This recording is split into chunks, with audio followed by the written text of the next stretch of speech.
Hi everyone and welcome to my Lovey, and today we are going to do another episode of Baking Like a Pro. We're actually going to be doing puff pastry, but not the long crazy one that takes forever to do, but we're going to be doing what is called a rough puff pastry, which minimizes some of the steps so it makes it a little bit easier and less time consuming.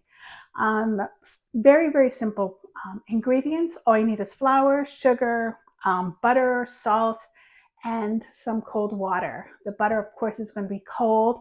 I have all the recipe on the blog post that is listed in this video. So if you want the step-by-step, which you won't see all the steps in this video, but it will give you a highlights of what is to come.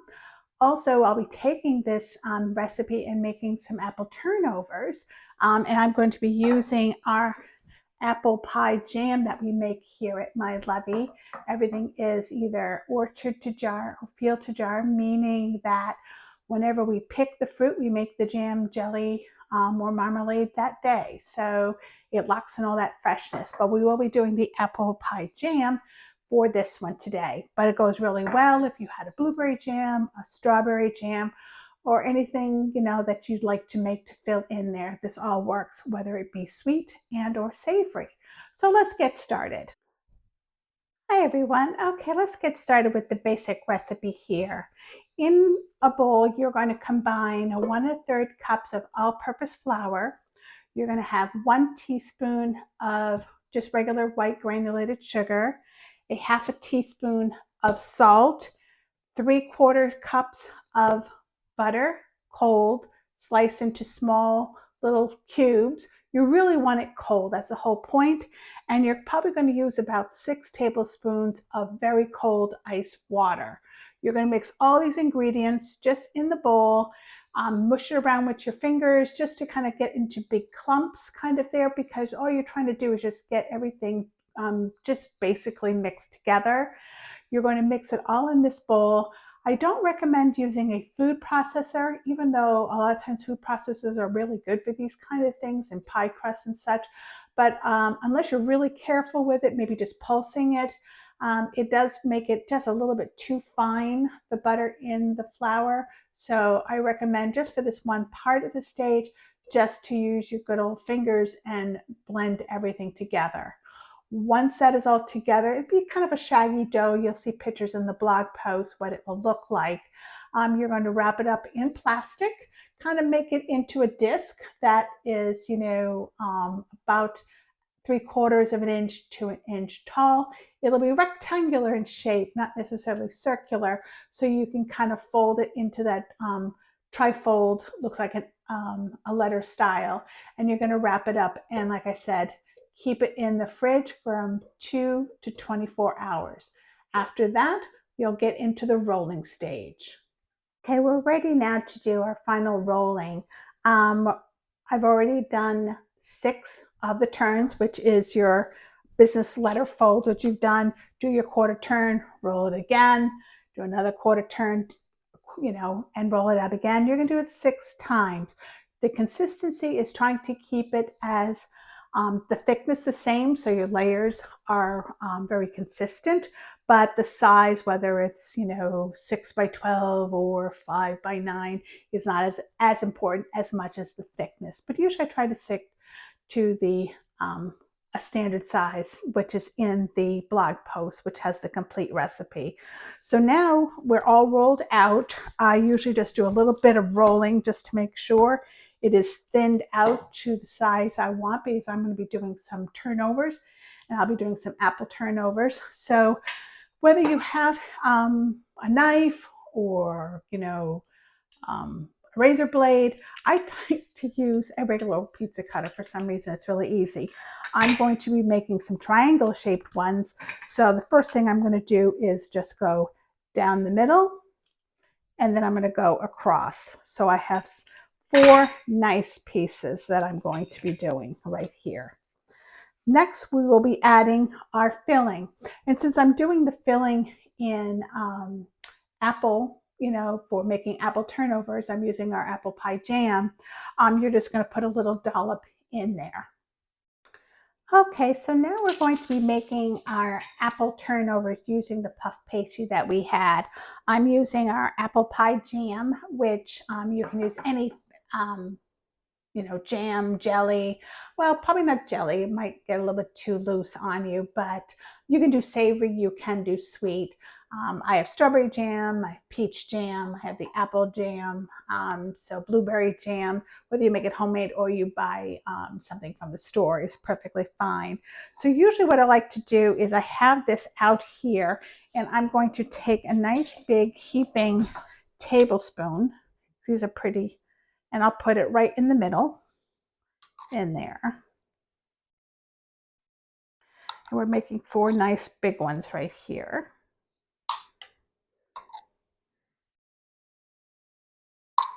There we go. And to make it easier on myself, I usually like to use a very nice flat pan over here. These are nice, well-loved pans, and put it on my sheet. It's a whole lot easier to do the cutting and the final prep for each of these. So now that you have them in here like this, I take an egg wash, which is just egg, and I'll whisk it up very lightly. You can use a little bit of that extra water that you had left over from making the actual dough if you have that floating around on you. So then I'm going to take my, I love these little silicone ones. They don't get really, they get dirty, but they're so much easier to clean, especially when you run them in the dishwasher. So I'm going to take it and I'm going to, I would say, glue two sides of this right here. You want to go right to the edge, like so.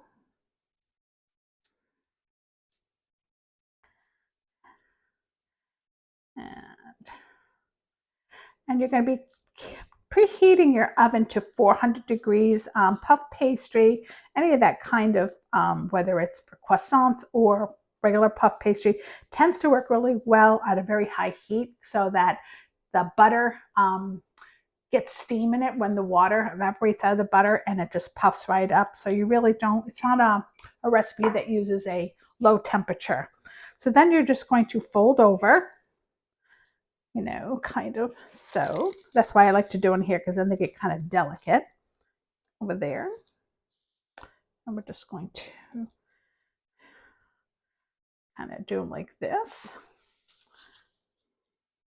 And they make nice size ones. You can also do a nice round cookie cutter. I have some really large cookie cutters that you can use, and you make round ones and just make half moon shaped ones. So whichever size and style you like is best. You do want to crimp it, so I'm going to get my fork in here. And you're just going to crimp the edges. And this is just, now you want it to actually stay still because you don't want any of this to seep out. So we'll just crimp them in here and do that. Another thing I like to do on the top of it, and I'll do that before I put it in the oven, is once I put the egg wash even on top so it gets a nice golden color, I like to use like sanding sugar, or you can even use just regular sugar. It gives a nice, even more of a crunch on the top. So it makes it really delicious that way too. So that's another thing you can do when you're doing this.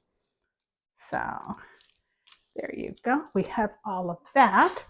And now the last thing you also want to do is you want to make sure you cut the edge.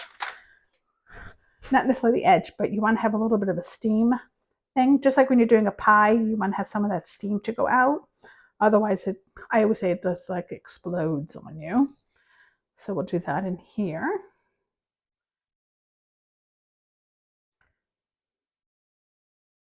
There you go. And then you're going to take, because you have plenty of egg wash, and you're just going to kind of glaze it over.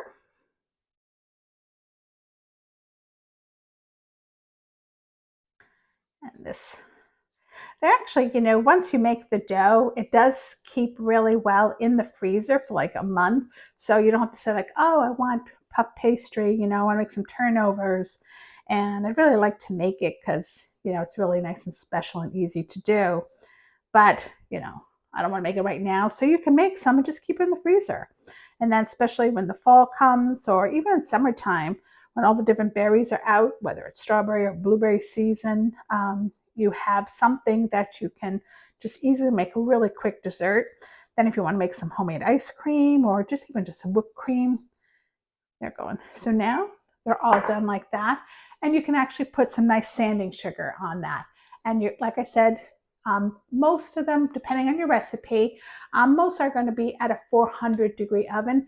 This particular recipe that I'm doing is a 400-degree oven, and I'm going to bake them for about 22 to 25 minutes till they're a nice golden brown. We'll see you when we get these out of the oven. Well, it looks like the turnovers have come out of the oven now, so they do look quite yummy, as you can see in the picture here. I do bake on parchment paper. It makes just much easier cleanup, and the parchment paper I use does have a silicone base to it, so everything really pretty much slides up very easy. So as you can see, they just come right off, and here it's just, you can't miss such a beautiful glamour shot, as I always like to say, with all these kind of pastries. So make yourself a batch today. Like I said, the instructions are in the link below in the comment section. It will bring you right to our blog post on mylovey.com. And you can follow us on my YouTube channel. All you do is hit the subscribe button, and we'll be adding some more exciting tutorials and how-tos on our channel. Thank you for joining, and like us if you feel that this was great entertainment for you. Thank you.